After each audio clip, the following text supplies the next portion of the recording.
out. She didn't mean to. We were co-hosts. It shouldn't have She done forgot that. who was running it. It's fine, but it's like, dude. Next time I'll remember to take over. I'll try to remember to take over host again. It was like all of a sudden, like kicked out. I'm like, oh, I'm being banished. What the what? Yes. What's So French toast? unceremonious. Excuse me. All right. Well, I hope the others come back as well. Till then, what? Did we come back to the same streaming link? Yes. Okay. Yeah. Well, I mean, it's going to be a broken up video saved, so we'll have to combine it or have them separate videos on YouTube. You're gonna fix it in post? Maybe, hopefully, eventually. He's gonna blend the streams. You don't Yeah, cross the those streams. Cross the streams. Every so often it's necessary. It's okay. All You're right, muted, who wants- Ether. I literally got booted off again. What We is all going- did. We We all did. did. Yeah. Angelina forgot she was running the show and took us with her when she left. And we're like, oh, Anyway, this was so great to be able to play the villain and to be able to participate in a Star Trek read. But, they were very careless. I mean, Chekhov and Terrell would have avoided so many problems if they would have taken a better away team in the first place. I would say I just that don't send your captains down, man. you did an Well, excellent job. seriously, not the chain of problem. command. I mean, That's not the problem. I think with all the people that Kahn had with them and their superior strength and intellect and stuff, they would have still captured whatever away group they sent. Probably. But so they could have done it, but maybe it would have been harder to disguise the brain taking over or That's susceptible. true, but you never just make an away team of two. I mean, there was so much carelessness that, Chekhov should have known better. He should have said, hey, we need more guys. Yeah, But they should have known better than to go into a strange situation with just two guys. That makes sense. The That's the problem thing, here is that they this thought it was a dead predates planet. Firefly. What? I said the problem here is that this predates Firefly. They don't understand the concept of the chain of command. Do you know what the chain of command is? It's the chain I go get and beat you with until you understand who is in rotten command. That means you follow the rules. Mhm. Though, like in Don't have a TRT, bad away team. like in the original series, though, they used to have away teams of up to 6 guys, and that would have been better. And usually 4 of them died, so it was like, I'm just kidding. I know. It's like you Oh, give the really, red Jacob? shirts to the Really? cannon fodder. I'm Also, teasing. I have a question, and this has always bothered me. This is how many centuries, whatever, in the future? It's like 200 2,500. years. This is like the 25th century or something, right? It's like couple of It's the centuries. 23rd. Okay, still a couple of hundred years away. And I'm like, in all that time, they have phasers with 2 settings. That's it. Stun and kill. There isn't like No, they have there isn't like vaporize. the what? They also have vaporize. Okay, so 3 settings, but it's like 2 of them are gonna kill you. And it's like your only other option is stun. There isn't like sit down and think about what you did mode. There isn't Grapple. like make your foot fall Well, asleep so you can't walk instead of right for a minute and you have to walk it off. Oh yes, I will shoot you with the tingling sensation of pins and needles. Well, Exactly. with- I mean, I personally am very fond of like sit down and think about what you did mode. It's like toddler timeout. It's like, They learned a lot from the earlier days, like time-wise. They learned a lot that aliens weren't interested in literally negotiations. And Kahn's history was like they dealt with Kahn earlier, and Kahn literally tried to take over the ship. Have you seen like Space Seed? Yeah, but I think you're In talking Space about Seed, in Space Seed, Kirk and crew found the Botany Bay, and everybody was asleep. And Kahn pretended to be this injured person, and his people pretended.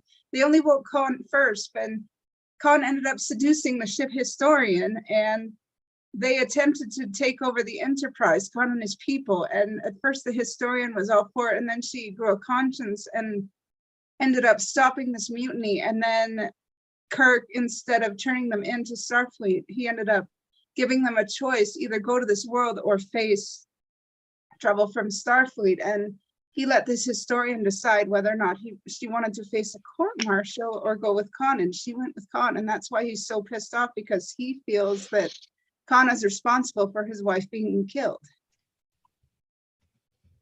This has confused me. Was his wife the ship historian?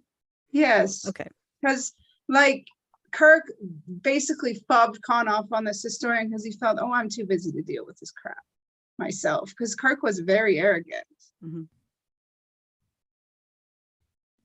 But Kahn was already displaying despotic behaviors in that episode because he had pretty much held a knife to Bones' throat in the sick bay, displaying his strength. But then Kahn, when he was released, he pretty much visited the historian because Kahn had fobbed him off on her and he seduced. He was playing with her hair saying, oh, I like it better this way. And then he charmed her into participating in mutiny. And then Marla MacGyver's was like, oh, I don't like this. And she basically saved the senior staff's lives, but it was too late for her career. It's kind of like the classic, like the prisoner seduces the prison nurse. Mhm. Makes an Yes. escape. Little bit like a But he Joker actually Harley loved her. Quinn, just a touch. I do like it. I mean, he eventually came around, maybe. Originally, she was a means to an end, but damn it if he didn't fall for her. It's Yeah. like a fiction trope. I love it. And there was I think it was a deleted scene, or it's in a book or something, that Kirk actually married them down on the planet or something like that. Or maybe it was just like with a bunch of security officers on the ship after he had marooned them all because Khan wanted Marla to be his wife. Little He said, "I will shotgun take Star her." Trek marriage there. Well, he said, I will take Laser her, a shotgun marriage. formidable woman. Oh, people, please, Laser by the way, cannon? can y'all not chat in the box, please? Because it freezes the phone and my internet. It's already having problems, so don't chat in the box. It freezes the internet. Chat in the box. Well, no, my internet is having weird problems, probably because of the Shaw Rogers merger today. I don't know that. Is that a The Canadian local reference? internet, I think. But Okay. Yeah. why do you guys think this movie like stood out among all the other like Star Trek ones? Because it's a Ricardo continuation. Montalban. Oh, because Oh. it's the Spock Whoa, dies whoa. movie. That too. No, it's a continuation of an unfinished tale in the original series. But there were And- several people who don't know about the original series or didn't care or didn't watch every episode And- religiously. And this was still a hugely popular pop culture That's moment. true. Because that's my Leonard point, Nimoy, and it sits here and says Leonard Nimoy requested that Spock died. That's the only way he was going to come back for this movie. Yeah. I mean, he also acted the frigging crap out of it, and it was I really know. good. And it is one of the several things that I kind of wish they had left the frick alone when they redid it. I'm like, ugh. Well, Well, they swapped- then he felt guilty and Oh decided. no, Kirk you know has what, to I have thought- all the power, action, glory moments in the new one. That's why, of course. Well, you They know also what it made Carol was. Marcus gorgeous with no kids. I'm like, Well, that's what it is. The new one who brought in Benjamin, what's his face? What's his name? Button. I'm just kidding. Yeah, Button. Benedict Cumberbatch. Yeah, Benedict Button. Also causing massive fan Yeah, the hatred. new It's like, one just reverses leave the me the roles original and- character. Yeah, they Oh, reversed it. They reversed the role to alt space, but also that movie was more the episode than it was Star Trek The 2 Wrath of movie, Khan. yeah. So it's like, the new one was weird. It was like it reversed the roles and it had a British Khan. I don't know. Yeah, how but I we feel also about had a that. Latin Khan in the first place, and he was supposed to be Indian. yeah. Well, that's true. He's Indo-Chinese, correct? Hence the last name being Singh, and Khan like a reference to Genghis Khan. So somewhere between Yeah, Tibet and China. I mean, Noonien is a Central Noonien. Asian I think name. I read today that he dictated over the countries of like the whole Middle East and India and like all Europe. He was like a Hitler, but a good Hitler. I don't know. Well, to answer your question too, I think there's two main reasons. One of them, of course, is the fact that you have a really, really awesome villain. And, you know, especially considering that this followed a movie where there was like no villain, really. It was just sort of this mystery thing that, you know, it was okay, but this was, you know, brought it to the forefront. But it's also came out during a time when everyone would have recognized Kahn as the guy from Fantasy Island, right? So I grew up watching Fantasy Island, and you know he's a wonderful actor. But then you have this other totally different person on the screen, totally different character, and you realize that not only is, you know, this face familiar, but the personality is so completely different, and you get to see this fantastic acting where The villain isn't yelling, he's not screaming, he's really, really quiet and at times, and he's super, super scary. He just has presence. That makes a whole difference. There's just the presence of him being on the screen. Mhm. I just watched a tiny interview today about Ricardo Montalban talking about how he was filming Fantasy Island at the time when they asked him to do this and come back and be Kahn, and he was like, I don't remember what Kahn sounds like, so they had to bring him the old footage because every time he was acting, he was like, I just sound like Rourke from Fantasy Island. And I think I don't know, correct me if I'm wrong, but I remember reading somewhere or hearing that Marla McGivers was also supposed to make an appearance, but the actress was having health challenges at the time, so they just killed her off. Mm. I don't know if that's true or not. That'd be the wife? Yes. Yeah, the one who betrayed the crew and helped him in the episode. I also saw in that same interview that Kahn or Ricardo Montalban and William Shatner never actually filmed any scenes together. Oh, Kahn was wow. acting with a reader off screen, Nice. and then all Kirk's shots were later. So they only communicated via communicator or via visual display. That's crazy. I mean, Which sure, when makes you the go back acting and look even at more it, impressive. Or like they didn't even meet until Yeah. they were doing press or something like that. Well, that's Yeah. cool. wow. well, a lot of people can act virtually. It's like very possible to act out scenes like virtually and then have them added into a film. That's actually how I got added into my first Star Trek fan film. I filmed my scenes remotely from my bedroom during lockdown, and I sent them in, and the director and the producer just put them in there. That's how I do 99% of the audio dramas I do are just one-sided. There's nobody Yeah, to you act on. literally- And they you just have to literally edit it just in, making email sure them it sounds in. like you're in the same place. Because There you it's go. like so much easier like than flying everywhere, right? Mm-hmm. Safer, eh? Mm-hmm. I But, found you it know- interesting that this something I saw earlier, also maybe Petra will know this, or Heather, that Gene Roddenberry didn't have any input on this. No, Like, he didn't get because to write it. He didn't have the rights, but he got to look at it. And one of the things he was unhappy with was that they put a lot of like military stuff in this script. Like there's a lot of saluting and Mhm. orders and like, Admiral on the bridge and all that sort of naval stuff. And he didn't like that because he wanted Starfleet to not be militarized. Militaristic. Yeah. But that Well, might be part of the because it appeal relates- too, because people can relate to the Navy, and there's tons of Mhm. sailors out there. I mean, And this Right. maybe makes sense. so it's no longer a science fiction movie so much as it is just a movie that happens to take place in space. Mhm. well, it's like, I think I do recall, I don't know exactly when this happened, but I know Gene Roddenberry's relationship with the studio and the other powers that be in Star Trek gradually worsened over the years after TOS and stuff like that. So he was gradually gently eased out of his role as a power that be, and other people took over, and he was basically a consultant with very little say in things. And so Gene Roddenberry is the creator of Star Trek, right? He was the father Okay. of Star Trek, but he wasn't like a power that be the whole time. Well, I'm just saying for anybody Yeah. that is watching this that has maybe never even heard that name in their life. I mean, I'm starting to piece that It was together from like the a information wagon you're bringing. train to the stars, and there were 2 pilots, and yeah, Okay. Cool. there are lots of interesting biographies about it. I've got like 5 of them.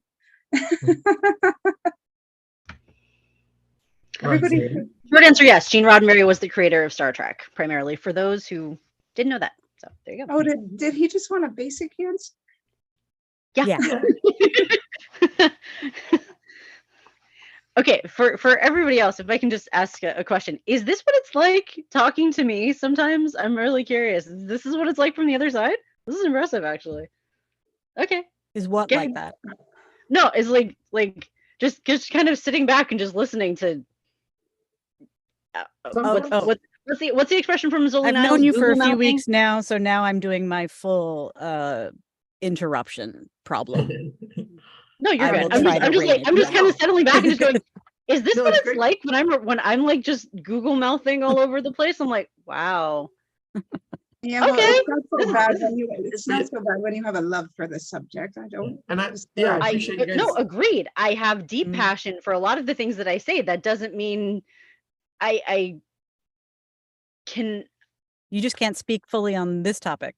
Well, no, Right. or Okay. just And well, it's also just like I'm kind of for like the casual level, the lay person versus like the deep intense fangirl thing. And I'm like, I'm usually here, and I'm like, I'm just having a moment of insight and clarity into what it must be like talking to me when I just go, look Oh, at the thing that I love, and just go off on Well, someone. And I'm like, that's okay.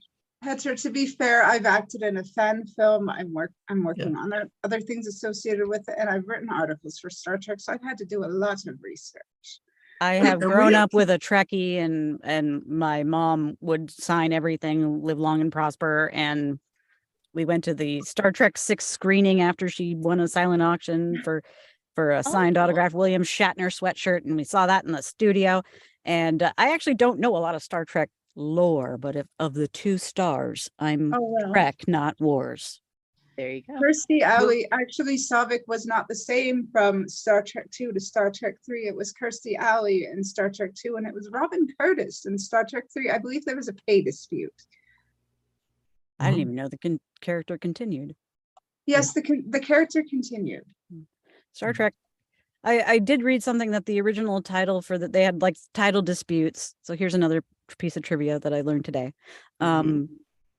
Certain people didn't like that the title was The Wrath of Kahn because Revenge of the Jedi was coming out at the same time. And they thought it was going to be too confusing. Nice. And one of the original titles was The Undiscovered Country, which they then reused for a later movie. And the Genesis project, which they were concerned would make it sound biblical in nature. Mhm. Interesting. And it was Well, also everybody freaks out about the Vengeance of Bible. Khan That's as opposed to Wrath of Khan. I think they actually specifically changed it from Vengeance to Wrath. Because it was originally Vengeance of Khan, and they thought Vengeance and Revenge was too close, so they switched it to Wrath of Khan, which I find funny because just something about it just strikes a little strange when you read it out loud. Wrath of Khan. Wrath of Khan. Oh, and Wrath of Khan, Wrath of Khan. Oh, Wrath of Khan. Spoiler alert, this is not the end of Spock. Something very magical happens on the Genesis planet. Yes, it is. I also found it interesting, like if you are coming to this as a layperson who's never seen Star Trek before, you don't know the characters. In this script, in this script, Spock and Kirk's relationship is barely there. Mm-hmm. And all that weight that's on that's it a comes lie. from before. No, I mean, like on the paper. If you don't know who the characters are, if they've never seen they don't them ever interact a before. lot. They do. You know what? The relationship is spilled out on paper. Their love for each other is spilled out when they're at the warp core saying goodbye. Kirk's love for Spock is puked out all over the place. When Kirk's heart shatters at Spock's death, he would literally risk the whole ship and his very life just to be in the same space as Spock is dying. I think you're underestimating. No, Well, yeah, but that's that one scene. no, I think Very she end. agrees that part is so much Before that, there. like the actual relationship between on paper, if you don't know these characters already, seems like Kirk and Bones have a closer relationship. Oh, you know With what? this, I've noticed that is probably true. They're a triad. Did you know there's endless fan fiction out there? Oh yeah. Did you know that the term I didn't know there was a slapstick comes triad, from? though. Being a romantic triad, and I support this whole holy. Just Okay. Bones is just Actually, Spock. the one piece of trivia that I do have about this is that the term that fanfic in various forms and various pairings and everything like that has gone back several years in terms of like what we would probably term fan fiction, but /fic specifically came from the 60s when people started, after the show got really, really popularized, from Kirk/Spock pairing pieces. And I was like, I love that entire it was that one little spark. It's very similar to like Genesis. It's this one little spark, and then this entire world blooms of fic. And I'm like, oh, I'm here reaping the benefits decades later and just saying, thank you for all this meat food. Thank you. we love this. You And know so what? I'm There's quite a- happy. And I love that that is a piece of trivia that I found out entirely independent of any obsession with Star Trek of any kind. It was That's literally just, I adore fiction and fanfic in most things. And somebody brought that up and I was like, that is amazing. And it is just That's burrowed into my brain like a SETI eel and stayed there for all this time, waiting to come out as the Patrick, moment. I will blow your mind even more. Did you know that there's a Spock McCoy fan fiction as well? That Spock McCoy They slash pair him with literally everything. One of the SETI eels, I think, has a drabble, wishing it could have been inserted into his brain instead. I mean, literally, they ship them with everyone. Everyone is shipped with everyone. There is no pairing sacred or left alone. It's fine. You have Spock. Does the term and shipping Spock. come from the starship?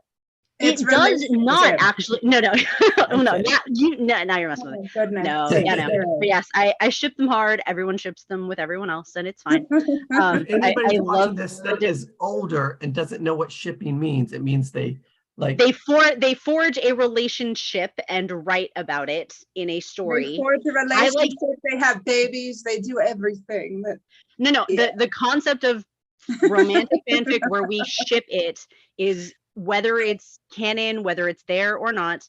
I never know why my little box doesn't show up when I'm talking. It's frustrating. might be the volume Anyway. settings. Huh? No, The I'm settings on literally, your microphone. even if I lean into the microphone, my little window like never shows up as the big one on the bottom. I'm like, oh, okay. Petra. If it's yellow, Funny it will for fact. other people. I It wasn't might quite be done though. Hold on. pinned But yeah, in. no, the concept of shipping is just the relationship that you choose to put together, the pairing, whether it Yeah. be platonic or romantic or whatever. So Do you know a funny fact though? Like honestly, in the later movies, in the later original series movies, they actually ship Uhura and Scotty. okay. I was And confused when they literally did Uhura and Spock in the actual movies.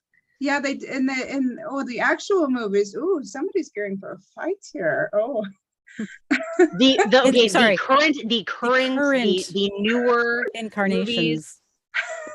please no shipping.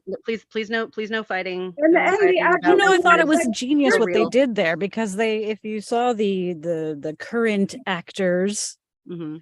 in their first current actor movie, and they did this nice little thing that like allowed them to change the whole universe without actually spoiling any of the previous universe. Yeah. Oh, They but did you a know little what? I think wormhole It readjustment. just works as just variant continuity, which I thought was really cool. Instead of like retconning Star Wars, they just went into a different universe.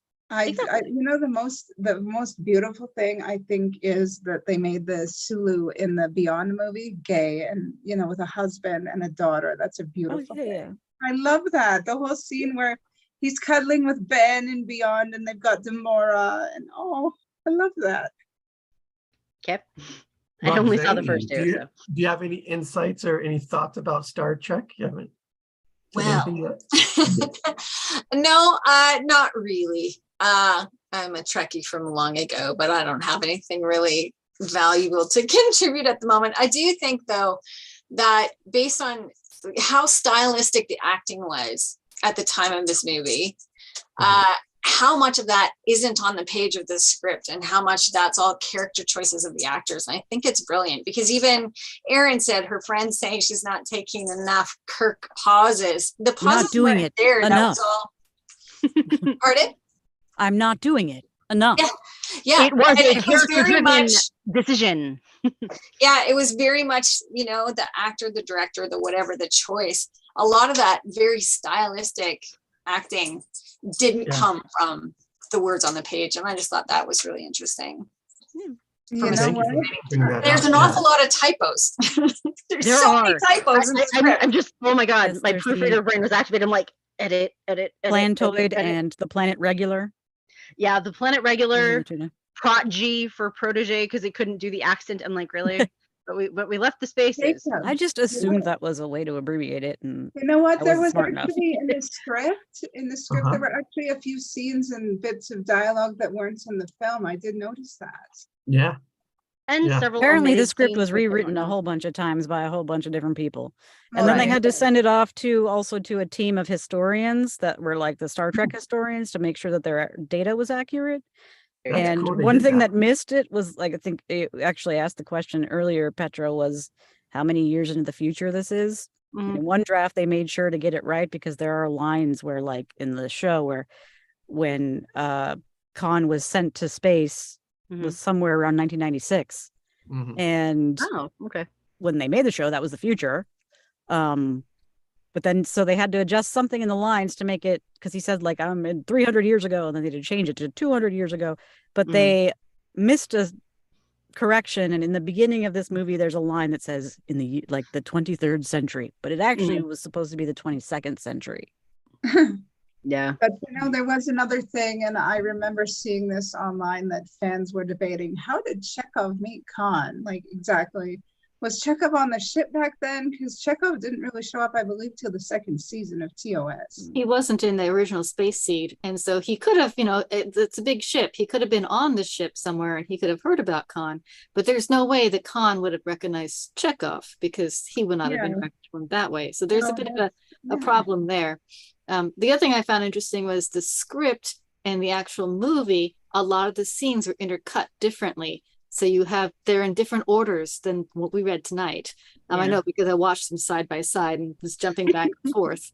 And was that the theatrical cut, or was that the director's cut? I know there's That was the different- theatrical cut because I remember they didn't have the scenes in it where like you find out that Preston is the nephew of Scotty. So that the theatrical version leaves that out.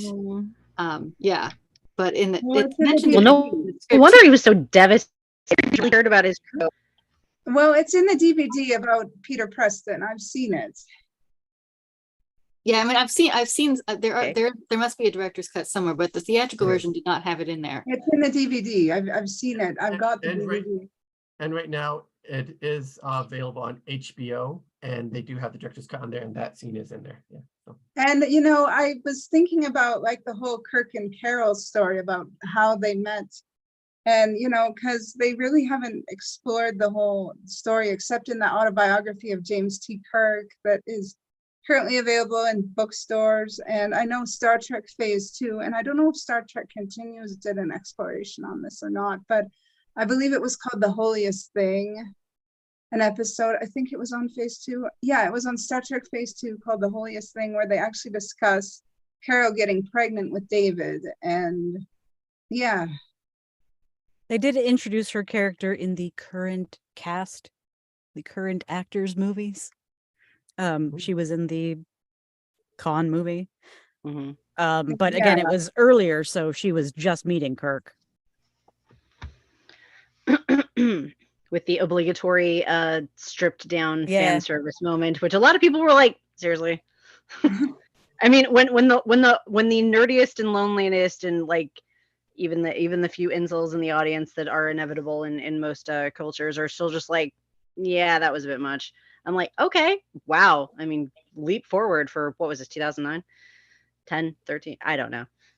Whenever the movie was. I don't know, but she's in that movie. I watched it on repeat for. I don't know. She seemed to have more chemistry with Bones in that movie than she did with Kirk. the new movie, the old one? The new Into one. Darkness. Okay. No, One with Into Cumberbatch. Darkness talking about. Yeah. But I could be wrong. Script wise, I don't think I've seen a script, maybe you guys have, that has so many action scenes yet. And I liked how they did it with the bullet points. Of like the A, B, C, D. I was Yeah. like, I'm like reading and I'm like, This do I want to happens, read the then letters? this Yeah, I do. happens. I was like, zoop, zoop, zoop, zoop, zoop. Yeah. By the way, shout out to Petra. Awesome. That was a lot of reading. It was. Well, Holy even cow. We've had some monster beast scripts before, but this one was definitely like quite a bit of chat in the background of us like, hey, describe the thing. Okay. But she did so well. Oh, thank you. Yeah, I definitely think I was gonna say Amadeus, but I didn't read the action description for that one. I'm trying to think of one other one that was just like Everything Everywhere All at Once action had heavy. a lot of that action was very action heavy, and kudos to everyone that was jumping in on that one. So thank you for that. That was arguably my favorite script of last year. It was really good. This one I straight up was getting like a little misty eyed during the whole like Spock dying scene. I'm like, Aaron, you were like kind of getting me in the feels. Like, I was literally crying during that because I was picturing it on the TV in my head, and I was like, oh my god. Did you see me do the hand? I did. I saw it. I was just like, why would you do that? There's a reason. Part of it was because I was literally just like lounging backwards, like holding my microphone up like a balladeer. But the other part of it was just like, in case I got emotional or was being weird or whatever, I was just like, yeah, I'm going to go ahead and leave the camera off for a little bit. I got straight up teary. I had to like swallow down before I could continue reading. I was like, okay, and go. I do have a concern, Jacob. I do have a concern though. Sorry. I was saying with her background blurry, when we put her hand up, it looked kind of cool, like as if it was glass there and there's a like blurry spot on the glass. Like, the radiation like fogging it out. It was good. I tried to give myself some like battleship lights. Lightsaber? Lightsaber. Yeah. Like lightsaber. What was your concern, Heather? Like, do the Starfleet of this era really have no concern for children? I mean, Peter Preston was 14 years old when he went into space as a midshipman, and I believe that like the Academy, I don't think you can apply till you're at least 18 or 21. Well, how old was Wesley Crusher in TNG? Anyone know? He was with his mom, right? Like he was like 17 at least. And you can't be like Picard, I believe, was 17 or 18 when he first applied, and it took some time for him to get in the Academy. But how did the 14-year-old get on a ship as a midshipman? What did Scotty have to like? How did they allow this? Nepotism. Yeah. What did Scotty just say? I'm the best bloody engineer you've got, and if you want me on this, you're gonna let my 14-year-old teenage nephew on the ship. That's a fan fiction you could write. Someone complaining about that. Someone on the crew. Why is this? Well, maybe he was not official. Maybe he was a civilian that was on the ship and just hanging out with Uncle Scott. Maybe he was just a training cruise. He was referred to as You're right. This wasn't like full on like prepare for battle, boys. This was, you know, supposed to be like a training mission. So maybe they were just supposed to be taking like a cruise around the cul-de-sac and coming back. Yeah, he was referred to as midshipman Preston, though. Where they get all these allowances because he's like way ahead of the class and way better than everybody else. Yeah, maybe. I know. There you go. He's like a young genius version. I like that. Yeah. I know, but even Wesley, in his genius state, he wasn't allowed to go to the Academy until he was a certain age. I mean, even he had to like earn his way. He had to wait till he was old enough. Like Picard made him an ensign, like an official ensign, before he went to the Academy, because Wesley had to wait until he was of age to apply. Maybe that rule I don't was know. added Sorry, later I'm because just of this. so passionate and weird about this. Welcome back, Morgan. Do you have any Star Trek thoughts? Sorry to put you on the spot. Loved it. I thought everybody did a great job. I think the script was very well written, and I thoroughly enjoyed it. Thank you. Thank you. It was written by I don't know who the original writers were, but it was a team rewritten a few times, and Michael Eisner was in charge at the time. So that I was watching things about how they had to like get approvals from Michael Eisner because he ultimately was the exec producer, I think. Oh, there was some drama about whether or not this was supposed to be a TV movie. But then people were like, no, look at our budgets. It's clearly not a TV movie. That's the end of my trivia. No, it's not. I'm sure I'll pull something they made else. some good choices, like even with the layers of writers and I don't know, making it for a film like well, that's why we're reading it, because it turned out well. Savick was supposed to be a man originally, and they changed it. Oh, But, really? okay, Heather, this is a question for you. In the Star Trek universe, they always refer to females as Mr., right? It's like a rank or something, isn't Yeah. it? Or is it a general title, like calling anybody of rank like a lord can be a gender neutral like title or something, or Yeah, I officer mean, like, or something? it wasn't a typo. Like they did that intentionally, right? Yeah, I'm because pretty they sure referred they- To anyone in command is captain. In the movie, they still do say Mr. and they do say Sir. Yeah. They address that in Voyager when you get Catherine Janeway, because Hmm. Tom Paris is like not sure whether to call her Mr. or ma'am. And so I forget what her response was, but they did I bring that prefer up. men in a crunch. Is that So what yeah. she That's says? what she I- said. Okay. She prefers And men she in a said- crunch She literally as opposed said to she preemie? preferred captain. Oh, okay. Captain Crunch? Yeah. Well, do you want me to Although the tweet weird thing, my if you group? count the rings on his jacket, he's actually commander.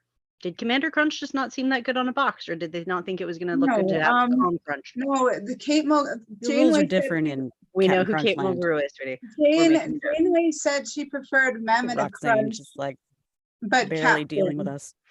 I know. She's off on her own. It's okay. Me yeah. and my I think that puppies was- are very tired, so I Okay. you saw Good night, my sweet Roxanne. boy. Yeah. Thank you for calling. Thank you for coming and joining us. Yeah, it's interesting how this leads into Star Trek 3, the birth of this planet. Like, obviously, Carol stayed on Earth from what I've read offline. Bye, And then Roxanne. David and Savick go with the Grissom to explore this planet. And then the Enterprise crew is pretty much sent back to Earth, except for Bones. Like, he's marooned at home because he's acting crazy with Spock's Catra inside of him. And literally, Kirk is trying to get back into space to go. And Sarek visits him and asks about Spock's body because he wants to get Spock's brain and body back to. Yeah, You know what? that's. None of this matters because it's not Star Trek 4. Yes. Oh gosh, the the next- one is with that the the next best one? whales. The one with the whales is the only great one. I'm still fond of the fact Avatar, that one of Way the of the only Water? things that I've ever seen is What? like just Scotty picking up the mouse and he's like, Scotty, trying to find the computer. He's like, hello, computer. Hello, computer. Use the keyboard. God, how primitive. I'm like, why do I do that still? I'll pick up a random mouse from time to time and just go, computer, hello. I'm just like, Oh one of yeah. the only pieces of like anything. I've watched like The Trouble with Tribbles, Gamesters of Oh. Triskelion, and like one other original, and then a few of Next Generation, and that is like the extent of my Star Trek experience, Oh, aside from I watching met- this movie with drinks and my bestie, and we came up with with my last breath I curse thee, from hell's heart I stab at thee, and I couldn't resist putting it in, and I squished your head because we can't even stop saying it now, and it's been like a decade. So we literally just go every time we throw that line at each other. So Oh, I like like it. for speaking of Star Trek 4, I met Gillian. Oh God, no. Can we not move on to yet another movie's worth of trivia? Any Let's other just final yeah, thoughts about sorry. this Do Star series Trek 4 next tonight, week. please? Yeah, sorry. I know. Yeah, sorry. I get passionate. I was very No, passionate. and I about get it. that, but the same way Passion is that even we, depending on what we start talking about, have to kind of like rein it in, steer the conversation back to slightly more relevant topic, because if Okay. again, so, we will be here for hours if we Yeah. start moving on to other movies and every single iteration of the TV show and all the new, just for right now. There's too much It is Star with Trek. quite this late. I script, need to go to bed. What else did you guys like about the characters and the writing in this script? I like all the little nods they have to each other, like little silent laughs when they're like pulling one over on Savick and like teasing the kid, and we're funnier than this. A lot of It's side like we nods. are old and There's a messing lot of with like the children. nods to the audience already knowing who everyone is and what they're really Mhm. like. the whole concept of Genesis, like wanting to create planets out of science experiments, that's an interesting thing. Like it's like playing God, and you learn later that it wasn't exactly done like correctly. Like David rushed the procedure, and it ended up having disastrous consequences for many, including. All right, we'll leave it like that. Leave it as a teaser for people to watch it and find out what were the disastrous consequences. So without telling us, so that we can. And like it's watch it and be interesting surprised. that Carol, as adversarial as her relationship with Kirk was, she led him into the cave and showed him about the passionate side of her work. And it's interesting that as much he knew a lot about it, meaning they had talked over the years about Genesis and David and everything. I mean, obviously they had talked, given that Kirk knew a lot about Genesis. Yeah, and like you said in the movie, he's like, "Is that David?" or whatever. So obviously he knew, like, he obviously wanted his son, but he didn't have the courage to step up and really show that he wanted his son. He wanted his command and his career more. He probably could have been a father had he wanted to be, but he didn't want to give and make the sacrifices that it would take to really be in David's life, I don't think, because Kirk loved his command and his ship and his crew above all else, and he wasn't willing to give it up for anything. Those were his family. Yeah. Except I don't agree, think but- he knew David was his son, because there's a line that says, "Why didn't you tell me, Carol?" Yeah. So he She knew was- Carol had a son, but he didn't know it was his son until right then and there. And neither did David. David didn't know either. He thought his dad was a professor somewhere else. That she that kept it away from scene, him. there's a huge reveal. I thought was kind of cool. Who knows? That's good. Anyone else? As Petra saying, thoughts on this movie, this script? Just kidding. There was a lot of dashes in there. I'm sure most of us Like know. Kahn's relationship with his augments, like I read somewhere that Kahn and Marla couldn't actually have children, so he looked at his augments as his children, and Marla treated the augments as her children because they could not have children together. They were actually a family, and that's why Kahn was so angered by her death. And the death was actually caused by another one of the augments giving the little bug to Marla and putting it in her ear. And I don't know if Kahn knew that or not. He blamed it on Kirk. Something else I found really interesting about this movie was the fact that the actors are all a lot older than, their familiar stories from the original 3 series, and they take the time to address that and build it into the movie. So you talk about Kirk and everyone else, why are we treating your birthday like a funeral? And so the whole process of age and aging comes up a lot in this movie. It's a really tiny subplot, which contrasts again when we have this whole Genesis planet at the end. He says, I feel young and new. And so that whole thing is tied into the theme of the movie, the whole rebirth, I guess, and where you're going in life and whether you have to face death. And so these things, they don't explicitly come out and say, but there's hints of it all over the place.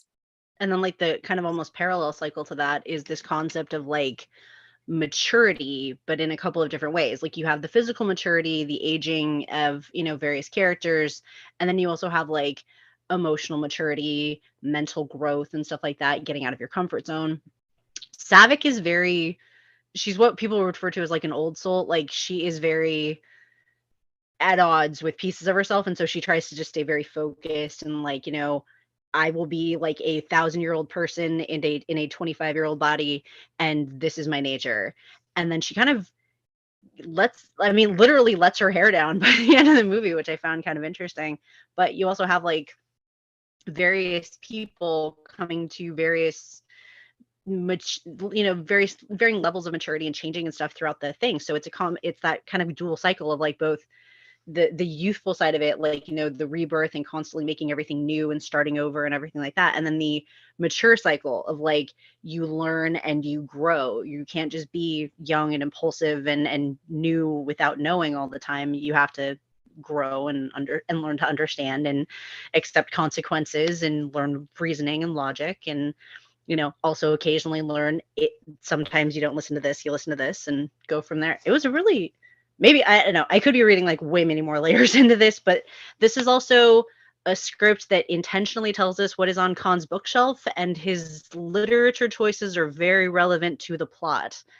So you have a lot of themes of like revenge and going after someone that you feel has specifically wronged you, or some like greater power than yourself, trying to bring it down. And I'm like, huh. And Kahn's fatal flaw is his need to have this vengeance no matter what. Like, I just rewatched part of the original episode, and he has this line at the end, right? Like he'd rather be on this planet. Basically, he says, I'd rather be a ruler in hell than a prisoner on this other planet. So he Paradise ends up Lost, at this, that was the other one. Yep. he ends up in this planet and it's hellish, and he's mad about it, even though he made that decision. And he's blamed Kirk, and he's held on to it. It's And I it was would rather Genesis, be not only a reference to all the stuff like the fall of man, the creation of the earth and everything, but also it creates this, they reference it as like an Eden in more than one thing. And I'm like, huh. So you have like first men, you have the whole reference later to, the sun. And you're like, okay. So again, I don't know how much of it is layered because I don't know how religious Roddenberry was and how much of this was intentional, and the layering and the bringing back and the referencing and Well, I don't callbacks think and he stuff. had any input on this script. No, he didn't. But I'm also like, if they were referencing or tying in stuff to the original and then also like making their own nods, I'm like, how much of this is meant to be I don't know, not even necessarily coded, but just like how many layers are we supposed to be reading into a lot of this, and how much of it is just like surface level and just go forward. So that's great. It brings up those subjects, and like what you guys are saying, it seems like it helps with like what Kat was saying about the whole theme, like all of those add to the theme about life and death and rebirth. You know what? This makes, sorry, Jacob. Well, let me finish first. That like you mentioned Aaron Kahn's fatal flaw, and it's great that he had the other character. What was his name? Joaquin. Joachim. Yeah. How Joachim. He a Hebrew name, interestingly enough. So whoever wrote this, some of them probably had those biblical influences they wanted to put in, Yeah.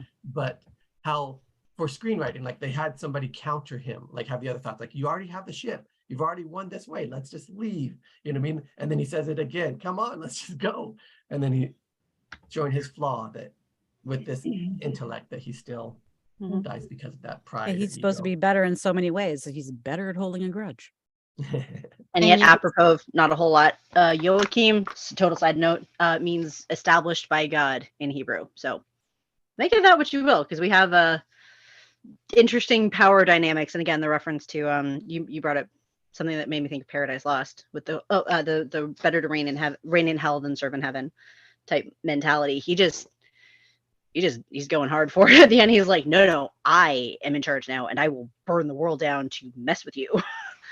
And I was like, yeah, it's very subtle referencing. I don't remember if Milton was on his bookshelf, but it definitely probably should have been. I'm so sorry. Please go. He makes the reference to Milton in the original episode. Oh, okay. He says, Captain, are you familiar with Milton? And then they share a knowing glance, and then they know.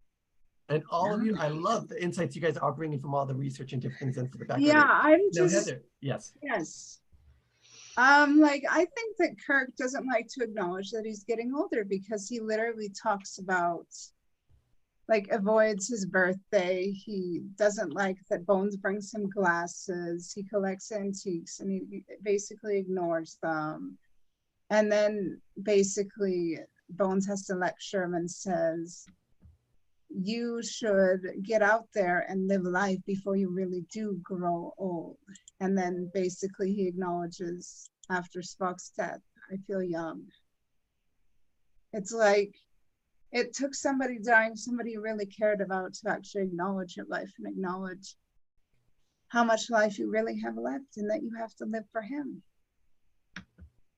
And that you should live for him. And it's like, really, did it take you losing someone you truly loved? Because I believe he loved Spock. Yeah.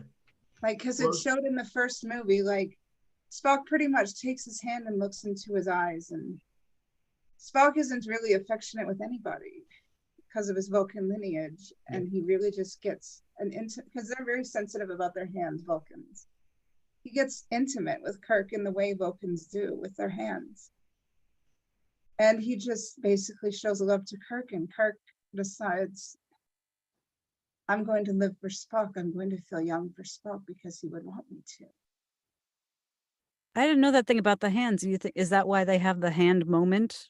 And they also show intimacy. This is like a Vulcan kiss. They kiss like this, touching their hands like this. Can you do it with both hands? What you mean? Okay. What I think Star Trek does exceptionally well is they flesh out the characters so well that despite it being a franchise, you're able to totally understand the characters and the dynamics, whether you're watching an episode or one of the movies. You're immediately pulled into them. and don't have to have the backstory of all these people. Another thing I think Star Trek does well is they have really addressed issues that pertain to humanity as a whole. So, I mean, we've seen several references. Obviously, there's a classic joke about, Spock wanting to see being called human is kind of almost an insult to him, right?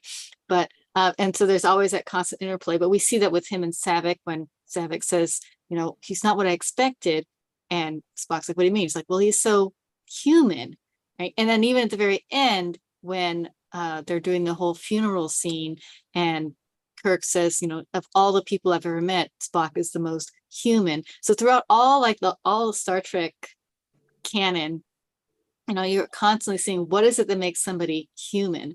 And even with Kahn, his whole intelligence and his super genetic engineering, he's still subject to that very human flaw of ego.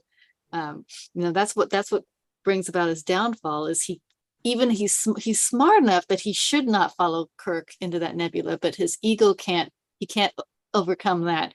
And then again, there's a whole issue of morality again with the whole Genesis and whether it's okay to create life like this using the science, or whether that's too far out in the whole God realm, and what makes us human versus anything else. So even if you have all these aliens that you come across in later later episodes and shows, they're still constantly going back to things that relate to morality as being a human being.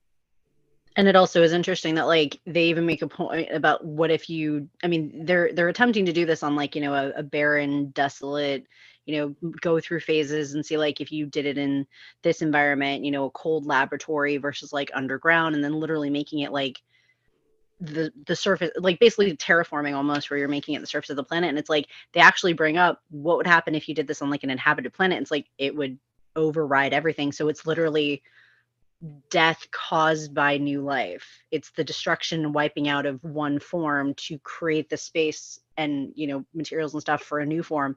It's creation destruction.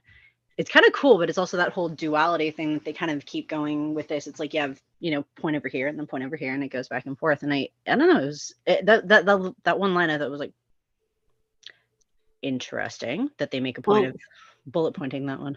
Well, even those little eels on SETI Alpha 6, they're saying, is it something we can transplant? Is that life important enough that we can leave it there, or we have to leave it there, or can we actually move it? And what level do you go down to before it's no longer worth saving? Yeah. I personally think it's interesting that Kahn knew he was doomed. He would be eventually doomed because of the damage done to his ship, but he was so eager to get the last word in that he set off the Genesis wave and he accepted death, but he said, from hell, from my last dying breath, I'm going to make sure you die too.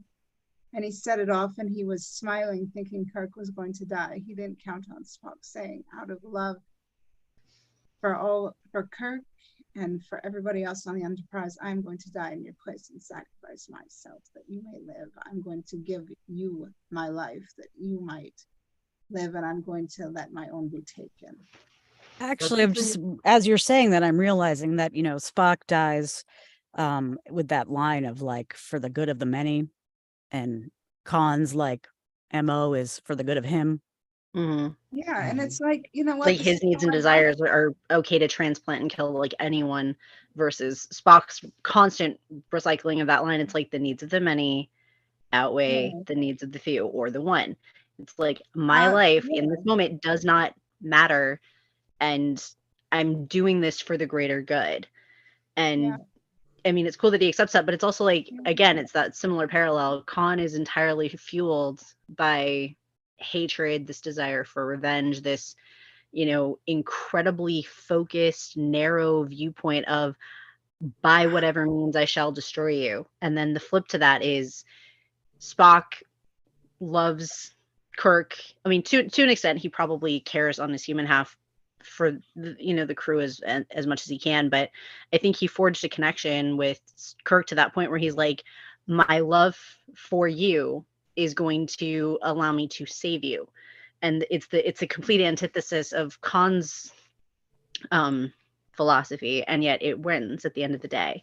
And I thought that was a nice little continuing parallel. It's like they have a lot of those in here, which I liked. Yeah, it's beautiful because it's actually Good Friday this week, and we're literally reading a script that ends with somebody giving their life for the good and the prolonging of other lives. Like, Spock gave his life so that others might live, and he did it in a painful way and out of love for others. He's And Vulcan Jesus. Well, yeah, why not? Okay. Kind of. Why not? But He yeah, so literally that's did another it out theme of that I don't doubt the parallels meant to be there. I mean, he's literally sacrificing what happens himself in Star Trek 3?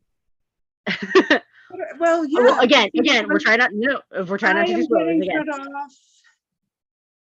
But yeah, I do. I mean, this whole out of love, I shall sacrifice myself and utilize my sacrifice to save things, and then he also gets sent back to Genesis. It's like this. Again, it's this reciprocal, almost biblical parable. Okay, I'm so sorry. You go right ahead. But it's like Spock gave of himself out of love so that others might be able to live on and do great work. And then in Star Trek 3, he becomes resurrected with new life and new abilities and new strength. Yeah, you weren't listening to. I'm sorry. How many times did we say no spoilers for 3? How many times? I just stopped Aaron from saying this too. How many times? How many times I know did I spoilers for a 40-year-old movie, but dude, we just said it. Anyway, it's just a great like an Easter thing. It's like a good thing for Easter. Like Spock gave up his life for his crew because he knew that if he didn't, everybody else would suffer and die in the pain that evil had caused them. Because Kahn was representative of the evil that had come to the world and where they were, and they were suffering and dying, and they were all going to die if somebody didn't do something. And Spock recognized that everybody was powerless, and so he went and he took the suffering upon himself. He took the pains of everybody upon himself, and he put himself as the sacrificial lamb, and he said, out of love for everybody, I'm going to give myself. And that is the message of the Easter weekend. All right, thank you for sharing that viewpoint. Yes, I'm religious. It's not a bad thing. No, but yeah, we went over it 3 times now, so we will move on from that to where I don't know. But sorry, I just wanted to get through it without being cut off. Okay. Yeah. On that, I am going to cut off myself. So live long and prosper, everybody. Thank you so much to all of you, and hopefully I will see you on the next one. So good night. Live long and prosper. I just am grateful for the amount of diversity in this script. It was very beautiful. We got to see how both good and evil functions. And humanity in all its factors. Yes, because IDIC is very important, and it's important to see how both good and evil functions, because if we understand evil, we can know how to stand up to it and how to defend ourselves against it. Aaron, I saw you unmuted. Did you have something? Oh no, I just saw that you were probably going to wrap up. Yeah, say goodbye. I'm sorry I talked so much. I was just very happy about this. No, that's great. Like, again, we appreciate everybody's insights and all the insights you have. We appreciate everyone, the research that Aaron did. We appreciate all the passion that everybody has. And again, as we were talking about, like, for it to be a conversation, we'll say a little bit. Yeah. Even if we have more to say, we'll take a pause to see if someone has anything else to add on that sorry. subject from their point of views. And we'll keep doing that. Yeah. So I just appreciate how everybody here is just so smart and intelligent. And I love just listening and just appreciating everybody's wisdom. And I appreciate everyone. Just wanted everyone to know that. I feel smarter coming here every week. are you trying to say that's because we're dumb and you feel better than us? Is that why you feel smarter being around I feel us? so smart when I hang out with you guys. I'm used to it. No. I'm glad I could add to that comment. No, there you go. What did you? Oh my goodness! That's a 3D printer. Oh. Did you draw that or was that 3D printed? No, Drew. Well, during our Holy discussion. crap, Jacob, put it closer to the camera. We can't see it. because of the It'll be background. invisible if I do. There we go. A little bit. Oh my goodness, that's an Thank NXO. That's a NCC 1701A. Yes. No, Can you draw us tiny waving from the windows? there's that little. Jacob, my gosh, you're talented. All right. Make that the thumbnail. But your guys is beautiful. Oh, right. We did the screenshot. Maybe I can hide it in there. Yeah. I can do it over me. Don't need my face. Next week we have. It's Game of Game of- Thrones, isn't it? It is Game of Thrones episode So much 609, Battle of the. There's like whole scenes with no dialogue in that one. Very seriously, there's just action and action and action. So, Kat, are you volunteering for action description? Is that what you're saying? Is that Oh, what I'm not for hearing? all of them, but I would love to read Give some of me them. a sword. Just give All me right, a we'll sword. I take want you on that. We'll break it up. like Game of Thrones is fun. I only wish Doran Martell was in this because he is played by Alexander Siddig, and Alexander Siddig rocks.